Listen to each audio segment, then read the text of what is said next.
Recently in the House of Commons in Ottawa, the Speaker kicked the Leader of the Opposition out. What does it matter? The answer in a minute. But before, please subscribe and donate, because this is not paid for, clearly, by Justin Trudeau's office and the taxpayer.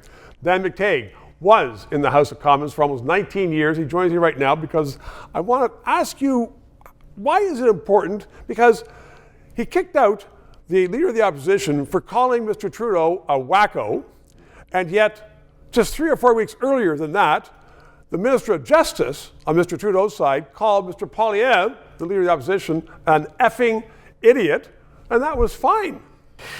Yeah, I mean... is there any equity? Well, no, and there's obviously a double standard exercised by the Speaker, which is important because it corrodes not only the trust members of Parliament are supposed to have in the Speaker, but also the impartiality or perceived impartiality of the Speaker.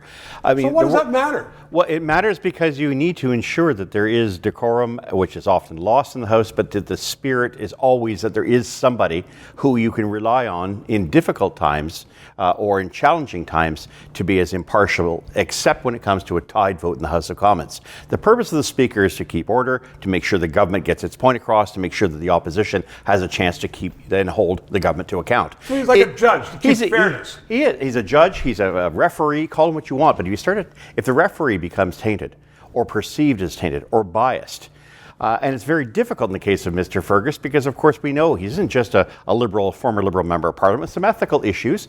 He goes back to the days when he was, in fact, Prime Minister Jean Chrétien's special assistant. Yep. So there is partisanship, but out of partisanship, you have a higher role to make sure that you are not just impartial, but you're perceived to be impartial. I think he crossed a serious line. It isn't the first time. We've now found out this Speaker in particular has got himself in hot water, including videos for provincial Liberals. Yeah, so I mean, clearly, if you're allowed to call somebody an effing idiot, that's okay.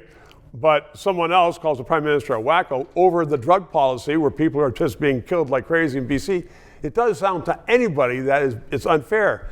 But why should the average Canadian care if there's some guy in Ottawa with a big salary and a chauffeur and a house over in the Quebec side? Yeah. Why should anybody care about the question of fairness in the House? This is a government that is dangling by a thread, and if you're going to take a position that appears to favor the government at a time of great unpopularity, at a time of great public turmoil on a very hot issue, the last thing you need is a Speaker who can't maintain the credibility of the House because they have no trust or integrity. That makes sense. So, should the Speaker resign? Well, he's not going to resign on his own accord. No. And with the NDP supporting the Liberals, they can't force him out. Yeah, it's clear that he's lost the confidence of a third of the House or more. And for that reason, he should be resigning. For no other reason, the fact that he no longer commands respect in the House and he no longer commands respect of the Canadian public.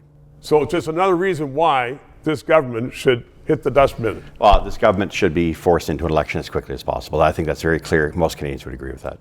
Dan McTeague, I think you're right. 3 minutes. This show provides independent analysis of the issues. We are not paid by the government. And as I am finding, so much business in Canada relies upon various governments that they don't want to sponsor or advertise on a show which may become controversial, which talks about liberty, freedoms, sometimes criticizes government. I've had guests on that support the government. But people are saying, you know what? We don't want to bite the hand that feeds us, i.e. government, which is why I hope you'll subscribe and contribute to keep this show on the air.